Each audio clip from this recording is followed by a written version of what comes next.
தேர்வர்களுக்கு வணக்கம். பிஜிடிஆர்பியினுடைய Tamil answer keys பார்த்துட்டு இருக்கோம்.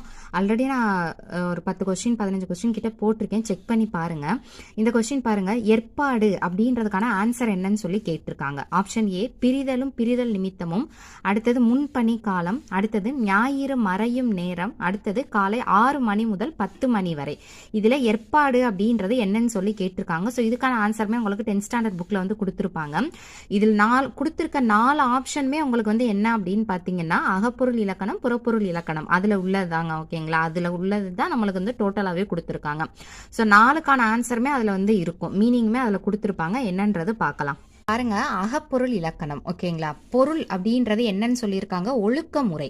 தமிழர்கள் வந்து வாழ்வியல அகம் புறம் அப்படின்னு சொல்லிட்டு என்ன பண்ணியிருப்பாங்கன்னா பிரிச்சிருப்பாங்க. அகம் அப்படின்றது ஒரு வீட்டுக்குள்ள சிம்பிளா இப்போ உள்ளது சொல்லணும்னா ஒரு வீட்டுக்குள்ள நடக்கக்கூடிய விஷயங்கள் அப்படின்னு ஞாபகம் வச்சுக்கோங்க. ஓகேங்களா, அவங்களுடைய திருமண வாழ்க்கை, காதல் வாழ்க்கையில நடக்கக்கூடிய விஷயங்கள்.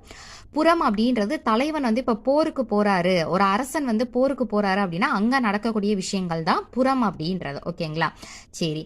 இப்ப இதுல இந்த அகப்பொருள் இலக்கணம் அப்படின்றதுல வந்து என்ன பண்ணிருப்பாங்க அப்படின்னா காலங்கள் அப்படின்னு சொல்லி பிரிச்சிருப்பாங்க. அதை பெரும் பொழுது சிறு பொழுதுன்னு பிரிப்பாங்க. பெரும் பொழுது அப்படின்றது ஒரு வருஷத்தை 6ஆ பிரிச்சிருப்பாங்க. சிறு பொழுது அப்படின்றது ஒரு 4ஆ 6ஆ பிரிச்சிருப்பாங்க. ஓகேங்களா, 6 ஸ்டேஜா பிரிச்சிருப்பாங்க. அதுல பாருங்க, காலை, நண்பகல், ஏற்பாடு, மாலை, யாமம், வைகரைன்னு கொடுத்துருக்காங்களா. இப்ப நம்மள்ட்ட என்ன கேட்டிருக்காங்க, ஏற்பாடுனா என்னன்னு சொல்லி கேட்டிருக்காங்க.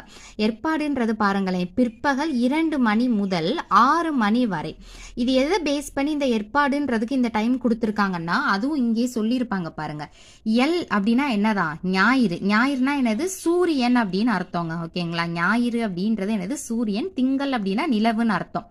பாடு அப்படின்னா மறையக்கூடிய நேரம். அப்ப எல் கூட்டல் பாடு சேர்ந்துதான் ஏற்பாடு. அப்ப சூரியன் மறையக்கூடிய நேரம் தான் என்னது, ஏற்பாடு அப்படின்னு அர்த்தம். சூரியன் அப்ப 2 மணில இருந்து 6 மணிக்குள்ள என்ன ஆகுது அப்படின்னா மறையுது அப்படின்னு சொல்லி, 6 மணிக்கு மேல என்ன ஆயிரும், மாலை ஆயிரும். ஓகேங்களா, ஈவினிங் வந்து வந்துடும்.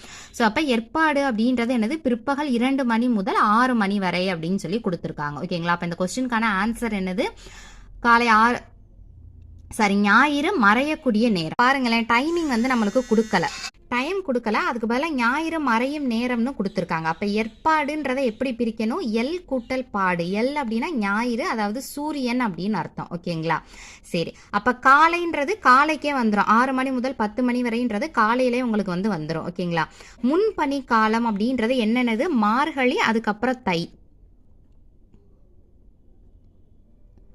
மார்கழியும் தையும் தான் என்னது, முன்பனி காலம் அப்படின்றதுல வரக்கூடியது. ஓகேங்களா,